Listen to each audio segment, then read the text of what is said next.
Hello, welcome back to From the Be-All End. I'm Simon Evans, and with me is Chris Bowden and Darren Bentley for this week's update on all the news from Turf Moor. Later on, Andrew Greaves will be interviewing two members of the new Burnley Football Club Independent Supporters Association about their plans, what they're all about, and so on. So stay tuned for that later in this episode. But before that, let's get into a little bit of what's been going on around Turf Moor. Start off with a bit of bad news, really. Zeki Amdouni, it appears, has suffered a relatively serious injury, a setback. He's been on social media vowing he would bounce back. We haven't heard anything official, I don't think, as yet, but it doesn't sound good for him. I mean, Chris, we were sort of presuming he'd be going out on loan, weren't we? Yeah. Again, it was looking like a Wout Weghorst scenario where he's that type of player, that type of profile that clubs want him, but can't. Only the clubs that can't really afford to pay what Burnley paid, and he end up losing a year here and there, amortisation of his contract. But yeah, it's a huge shame for the lad who's he's actually what's it sort of like a 1 in 4 at Benfica, has been scoring goals for Switzerland, and it would have been nice to hold on to him maybe and see had a decent effort in the Premier League with Burnley a couple of years ago. But yeah, I mean, it probably thick end of a year out, aren't you now? If it's a cruise ship, but why there's been no news on the subject, it's hard to fathom, really. Yeah, it's strange. I don't know what there's to be gained by that, but. Daz, I mean, he's a player who's obviously got talent. He's managed to, as Chris intimated there, he's managed to keep up despite, probably a disappointing time at Burnley overall, changing clubs. He's managed to maintain his sort of consistency for Switzerland, hasn't he? He seems to have, been a regular feature in their side and scoring goals. Yeah, it's hard to get inside a manager's mind and what Scott Parker was actually thinking of Zeki Amdouni, having not had him in the camp for a season. So you don't know where you stand with it, but I'd like to think he would have brought Zeki in back from where he'd been on Benfica and like all the other players, have a look at him on the training ground and decide probably, I would have thought he likes what he sees, and he may well have been part of his plans for this season. So it could be a huge loss for the club that for 6 months. You might well know if he had earmarked him for a number 10 role or wide role, whatever it might be, he might now have to feel he has to dip in the market and get a replacement because he's going to be out for 6 months, and 6 months in the Premier League is your season effectively. Because we can't waste 20 games in the Premier League. So yeah, it's a real loss for the club, I think. As to why it's not been announced, that mystifies me. I mean, when I've been involved at the club, there were times when you didn't announce the severity of some injuries, but primarily they were in season, and you didn't want to hand your opponents an advantage in pre-season when we're at this stage of the season. Lord only knows why the club won't announce anything, but and players on social media these days, of course, announce it themselves. So yeah, well, that's what happens, isn't it? Is we follow it up. Strange one. Yeah, it is a strange one, and it is disappointing for him. I mean, I was hoping to exactly what you were saying, Daz. That you think that for him, it's a new manager, blank sheet of paper, has a chance to impress him and show what he can do.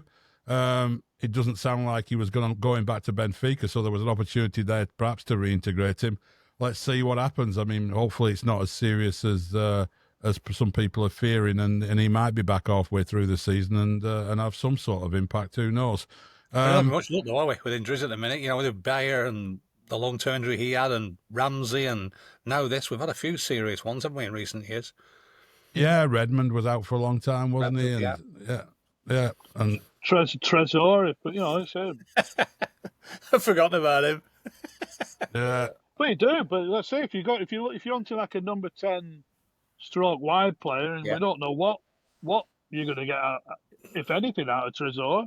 Ramsey again, we don't know what we're going to get. I think there's a player there, as I've said before, but you want people you can hang your hat on, don't you? And he knows in Anthony and Edwards. He's going to take an effort to usurp those two, I think. The other story over the past week, constantly in the newspapers, different degrees of certainty. It seems to annoy Chris every morning when he wakes up and reads somewhere that the deal's done. For those of you who aren't party to our text messages, Chris usually starts every day over the last fortnight with he's been sold to Newcastle again. But James Trafford's still a Burnley player. Some people are claiming he's not appeared on any of the photos at the training camp in Portugal, but I don't know whether that's true or not. But it's going on, this saga. The longer it goes on, Daz, the more you think it's got to happen, hasn't it? Yeah, there's no smoke without fire most of the times in these things. And I'm sure behind the scenes, both clubs are talking about, we talked about it 12 months ago, didn't we? So it's an ongoing saga, this one. If it's proven that he's not at the camp, then that's an obvious reason why he's not there, is that, you know, he's obviously trying to home negotiate something, or his agent's trying to negotiate for him something. So at the end of the day, I think there's only one outcome here, and that is if the player wants to leave, and it appears that James Trafford wants to go to Newcastle. I mean, he posted as much on his socials, didn't he, this time last year? If he wants to go, he's got to go. You know, you can't hold a player into your camp who wants to go. He's seen a keeper come in, possibly not a replacement for him, but he's seen a keeper come in. But Burnley have to hold out for the most they can for him. They have to get the going rate for an England international goalkeeper, you know, who could well be England's number one in a few years when Pickford gets a little bit too old for his gloves. So all credit to the ownership if they're holding out for it. But yeah, like you, Sam, and I only see one outcome here, and that is I'd be stunned if James Trafford is in goal for the first Premier League game of the season. Chris, what is his value, do you think? What would you be holding out for? Well, we're looking at a football club here that's the richest in the world, that have gone out and chucked 55 million quid at Elanga. They're happy to pay. You know, they walked away from Ekitike apparently after Liverpool sort of played their mind games with Isak the other day. You know, I mean, I've joked. It's the old Allardyce joke. I think if he was called James Traffordio, they'd have thrown 40 odd million quid our way. It's ridiculous. Like Dad says, he's young. He's 6'5". He's a bit of he's Premier League experience. You know, 20 odd games. He's the best goalkeeper in the Championship. He's going to be England's number one. He's got the right mentality. He's got the ability. He's shown the character, and you know, to come through all that he came through, having been thrown in too early at Burnley.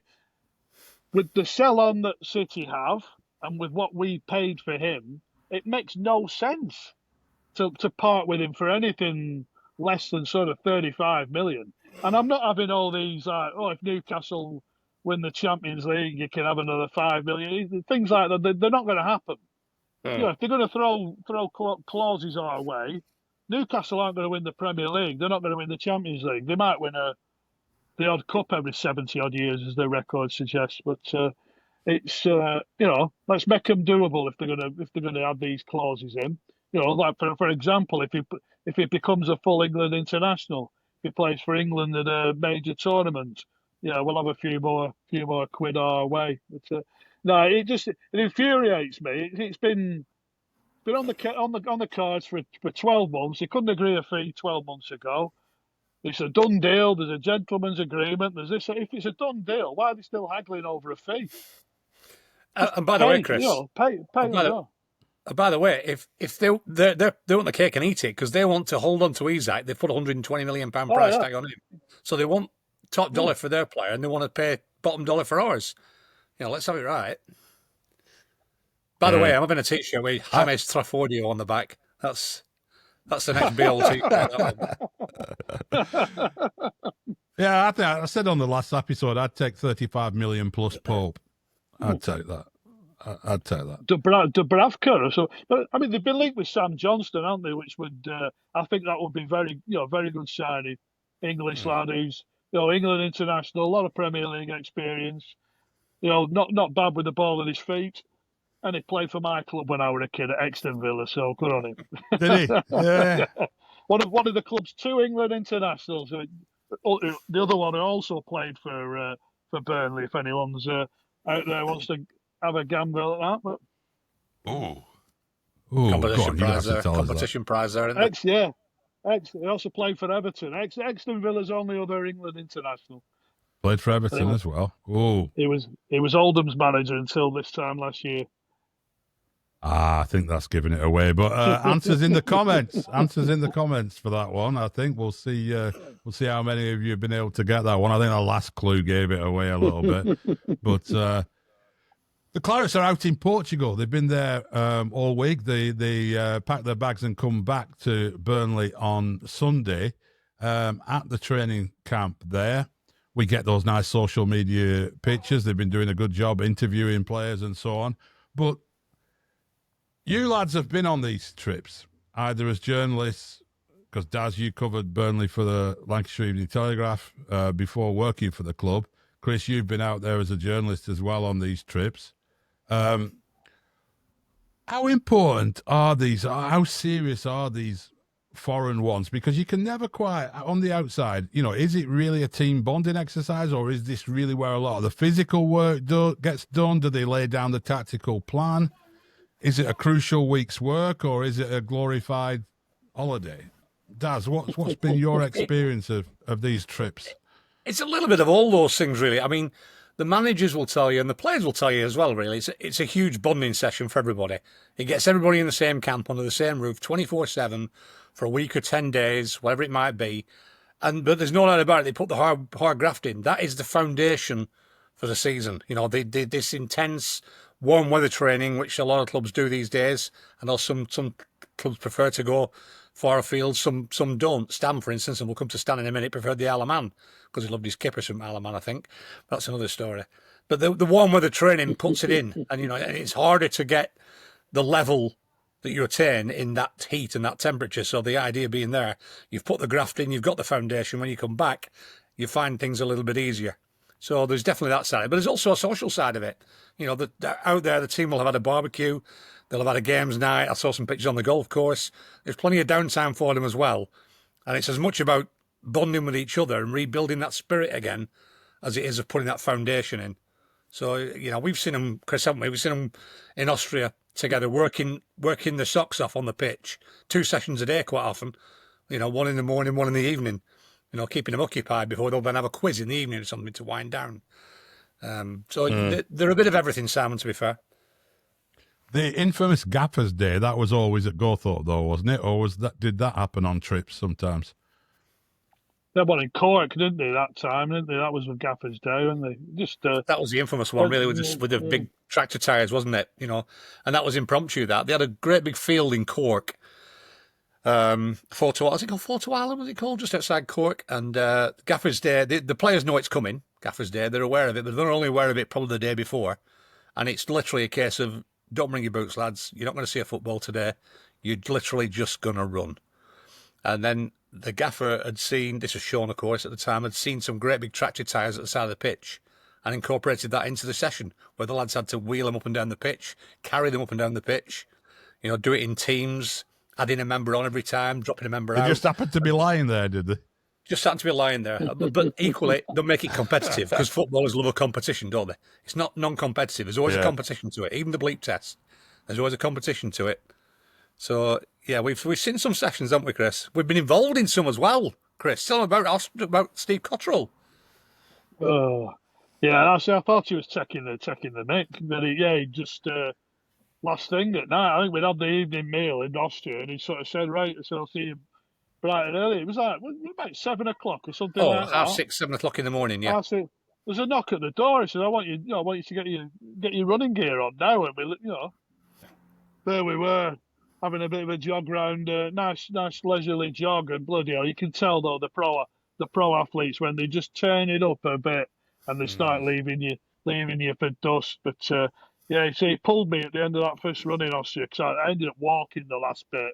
I bet it were a couple of miles, something like that. I've never been, I was a sprinter, never been a distance runner, never had the stamina.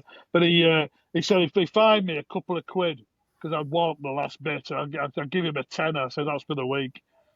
So I'm not gonna be finishing that run all week, mate. But it's work and play, Simon. It's work and play. Chris and I formed a double team against Chris McCann and Carl Lafferty playing tennis out in Austria. The lads have a bit of downtime, and we like to have a game of tennis every now and again. So they mix it up really well, I think, on these tours. And at the end of it, they come back fitter. They come back having hopefully grown a nice bond, a nice team spirit in the camp. And then you get into the games schedule then, and off you go. I used to enjoy one of, and I say I'm not going to get him in trouble, one of Adi Akinbay's special Coca-Colas, where he'd come down to the bar area at night and he'd sort of give you a wink. He'd like, do you want a Coke, Chris? And I'd be like, yeah, I'll have a Coke. And there'd be a bit of Jack Daniels in it as well. Sort of thing. They try and sneak a bit, because there was no alcohol on that trip at all, but they try and sneak a bit in where they could. But you can't knock out Addy. Was as fit as they come, wasn't he? Speaking of Addy, it was a great trip, and I can't remember where this one was actually, because there was that many 15 years we did a lot of these trips. But there was a lady announcer at one of these pre-season games who announced Burnley's number 9 as Adi Akabinki, and that's right, of course the lads then had a shirt made up with Akabinki on it that they had to wear for the next game. Adi Akabinki. That was funny, wasn't it? Yeah. Yeah, I mean, they put these sessions on and they go to different facilities. I imagine the Isle of Man would have been relatively basic facilities, wouldn't it? But this one they're at now, Daz. Oh. This one they're at now, a lot of big clubs go to that one, don't they? Yeah, we went there in 2019, but just before that, you mentioned the Isle of Man. Another great story there in the Isle of Man. Me and Chris were going to the Isle of Man, to the land that time forgot. And we got there, and I'd spoken to Stan the day before and he mused about 2 players who couldn't make it on the trip. Excuse me. And I wrote the piece in the Telegraph that day about, he moaned that XY couldn't make it. Got out to the Isle of Man. Me and Chris went up to the training ground first day, and I was promptly about turned and sent back to my hotel because I'd put he moaned, not he said. He moaned. So Stan never talked to me for a week. So I had the best time in the Isle of Man because I could sit in my hotel every day. Chris had to go and do all the work and bring me all the quotes back. It was great. Oh dear! I went to Mount Murray to speak to him midway through that week, and we'd been out with one of the old journals, Pete Gardner, who used to be involved in the running of the Isle of Man tournament, and he'd had us in his. He used to have one of the suites in the Hilton. They have a Hilton on the front in Isle of Man, and we were drinking whiskey neat for ages. I absolutely, every time you'd be going, Pete, I've got to go. I'm seeing Stan in the morning, and he'd go, "Ein for the Strasse," and he'd pour you another one, and you just like rolled out to there. And I went to Mount Murray. I was green. I was sick in the toilets before I went to see Stan, and then we got to see him. And that was the day where he basically said that everyone in his squad was up for sale. He said that the situation. Yeah. The situation's that dire that we'll accept offers for anyone. So you come in, I'm half cut, and I've got this huge story to try and put together, which was fun and games. Yeah, that's before we get to Stan's kippers. The smell of them and then big gip. Stan's kippers and a session with Ronnie Moore as well. We had a session with Ronnie Moore, didn't we? But you're right, the campus where they are now is... we were there in 2019. In fact, we signed Jay Rodriguez back to Burnley while we were out in... Quinta del Lago, it is the campus. Right. Yeah, joined us on the trip. And let me tell you, it's a top facility, a top facility. As you alluded to there, Simon, a lot of the top teams book that out. And also a lot of players who are out of contract or are free agents, whatever it might be, they hire private trainers and go out there and do a intense summer. So there's always sort of, high profile players there as well. Great facility for them there. And Quinta del Lago, just down the road from Villamore. It's a nice location. It's not too far to fly. Good temperature. It's got all the facilities you need there. It's a great place to go, and that's why all the top clubs go there. So that bodes well. That's encouraging, I think, that we're going there.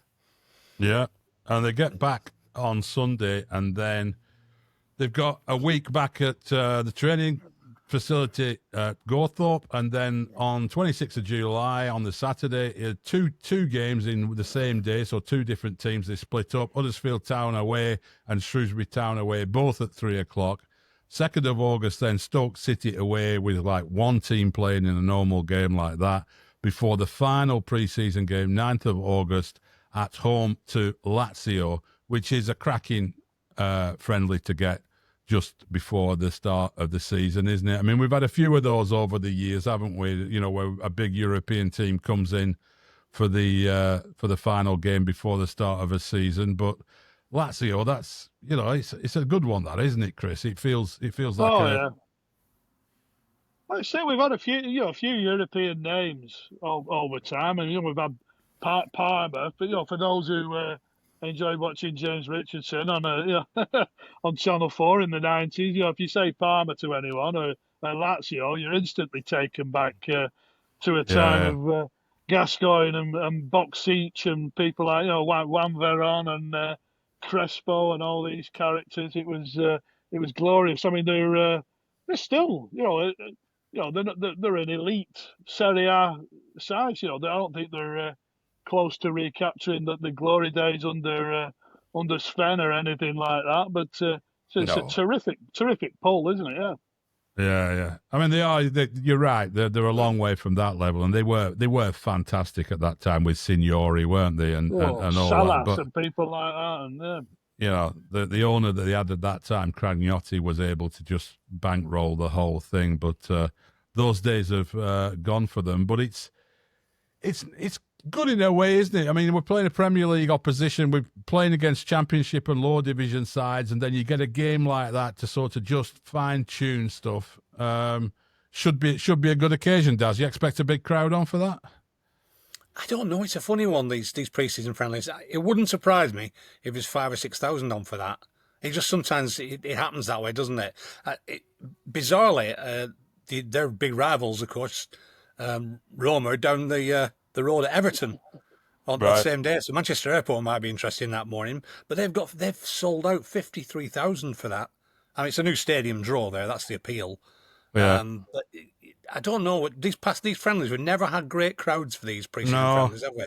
Against these big clubs. And the other thing is the opposite end of the scale is those two games at the start, Shrewsbury and Huddersfield. But we've got such a big squad at the minute, we can probably take two 20-man squads to both of them.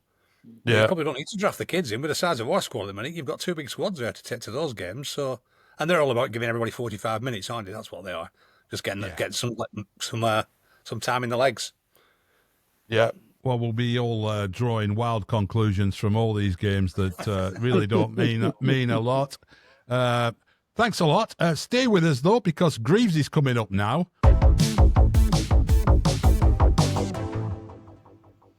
Right then, so I'm here with Simon Jackson and James Hart, part of the interim steering group of the brand new Burnley Football Club Independent Supporters Association. Gents, thank you very much for joining us. I know we've kind of had a bit of a journey to get here, both in terms of the ISA, but also kind of getting you on the podcast.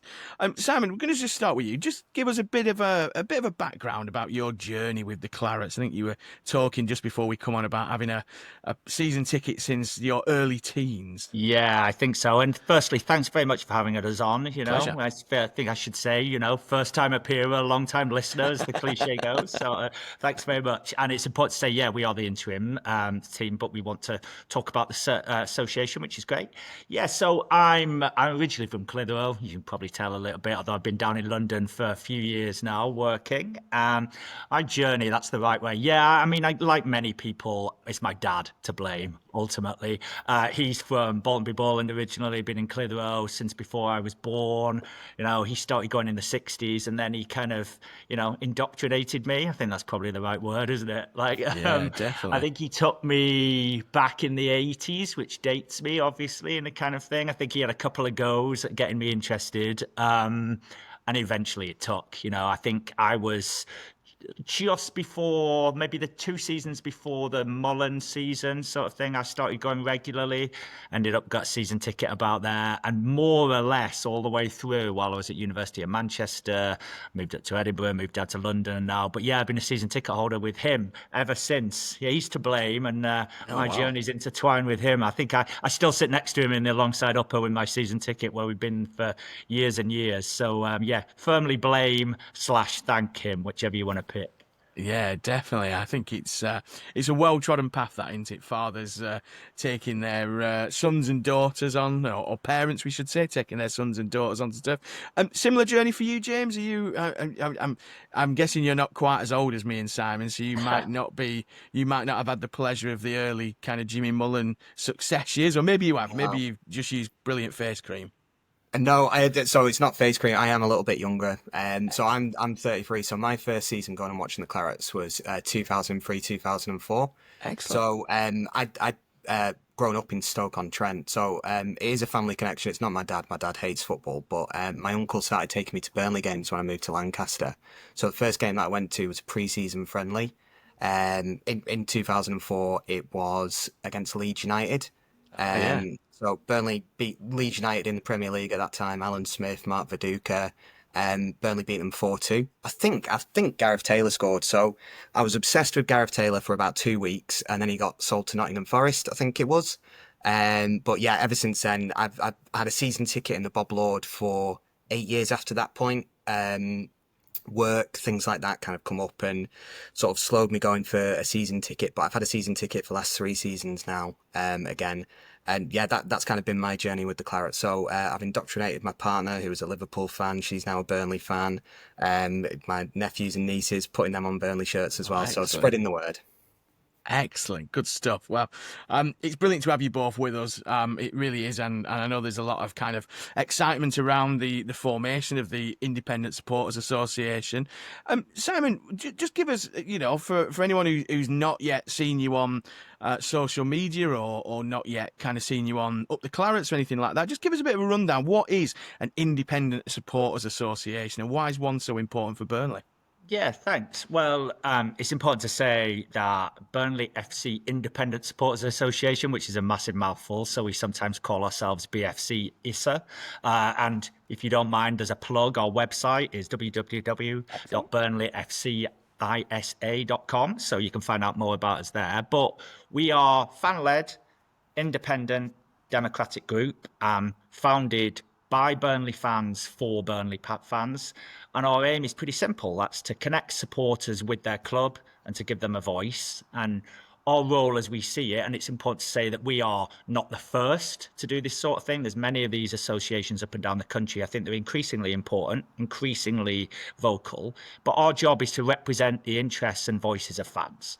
That's to foster a closer connection between the club and its fans, make sure that the views of our members, fans are heard, understood, and that we're central to the running of the football club. We launched, as you say, just last month, I think it is now, although it feels longer ago than that already. And we're already into the hundreds of the members, which we're delighted about. We've been able to announce things like Barry Kilby as our honorary president, which we're delighted to join us. We think that's a really important endorsement because, we all know Barry and what he stands for. We've also had lots of interest from people who want to get involved in the running of the association. People like James, who, like me, just stuck his hand up to volunteer to get involved because he was interested. And we've got up and running in the last few months. And I guess why it's important, forgive me, is that fostering that close connection between club and its fans. I think our underlying principles, which you can read about on our website, are fairness, accessibility, accountability. And ultimately, Burnley is important to us. It's important to all fans, ultimately. We kind of see, as most of us do, that football clubs are about more than, just the players on the pitch. Yeah. They're about more than the games. The success and importance of the football club is about the local community. Obviously, we care about what happens on the field. We want that to be important to us. It's of paramount importance to us. But also the long-term health and sustainability of the club is a vital part of the community. We want it to have a future so that other people can continue to have the journeys like James and myself have had, going on, enjoying the match for generations to come, and making sure we have the ability to support a club that people can be proud of, that links to its community, as I think Burnley does, and values every fan and makes sure that we're proud of our history and ensures a promising, thriving future. Yeah, and James, Simon's brilliantly articulated what the mission is and things like that. And I just wanted to touch on that importance of it now. I mean, I know at national level we've got the football regulator coming in. It does feel like, and this is not a dig at just Burnley Football Club, but it does feel like football is moving further and further away from the fans, whether that is kick-off times of FA Cup finals, whether that is ticket prices, whether that is shirt prices and the frequency of shirts. You've obviously kind of come into it in a bit of a more modern era than us. You know, me and Simon remember when we used to keep kits for 2 or 3 years and you just release one new one a year, and now we get 3. Why did you stick your hand up? Because look, lots of people say something should be done, but people don't do it. What was it? Was it a single issue within football? What was it that made you kind of say, you know what, actually, as a Burnley fan, we want to protect this club for future generations? Yeah, it's a really good question. I think, obviously Simon's touched on a lot of those points already, but for me, I'm completely new to supporters associations and that kind of ilk of thing. So for me, it's the state of modern football at the moment. So it's not, like you say, it's not specifically about Burnley Football Club for me. Burnley Football Club is, my heart and soul. That's my football team. But obviously I grew up in Lancaster, spent my formative years in Lancaster, watching what's happening to Morecambe, local club for me at the moment. Rings alarm bells, things like Milton Keynes Dons, Bury, FC United and Manchester. They're all kind of in my local vicinity and things that I've kind of been impacted by. So for me, it's fundamentally important to have that. We've got an AGM. We will have basically group decisions that are led by our members. And for me, that's really fundamentally important, having that democratic right to vote on the things that you think are important as a football fan, and particularly as a Burnley fan. What is it that our members want us to do? That's why I wanted to get involved. And if you don't mind, Andrew, I think you make a really important point about this is not us in isolation. This is something that's like on the agenda everywhere. I mean, I've listened to you guys talk. You pick up on these issues week after week, as do clubs up and down the country. It's in the newspapers. It's about more than what just happens on the field, ultimately. Football clubs are more than just businesses. They're vital parts of the communities. They are nothing without fans. And, fans need to be a part of that. We're not saying they're not, but this is about ensuring that they are heard and dealt with. And, as you say, the government's looking at these issues ultimately about fan representation. Clubs are already expected to engage with fans. There's the new football governance bill coming in, which is going through Parliament at the moment. I hope it will pass imminently, as I say from an outsider. Parliament's looking to toughen that up, look at things like guidance on what needs to be consulted on with fans, whether that's, as you say, kits, badges, ticket prices, colours, things like that. We think that's a welcome development. It very much chimes with what the association wants to do. As James says, we'll be guided by what our members want to do. We don't come in with an agenda of these are the things we think. We're a democratic organisation. So we want people to get involved, tell us what they think. It's kind of a sort of if you build it, they will come thing. Yeah. If you forgive the cliche, sort of we think there's a need for it, but beyond that, we want to know what people think. And to date, we've been delighted that people seem to say, yeah, we do see a need for this. So hopefully we can play our part. Yeah.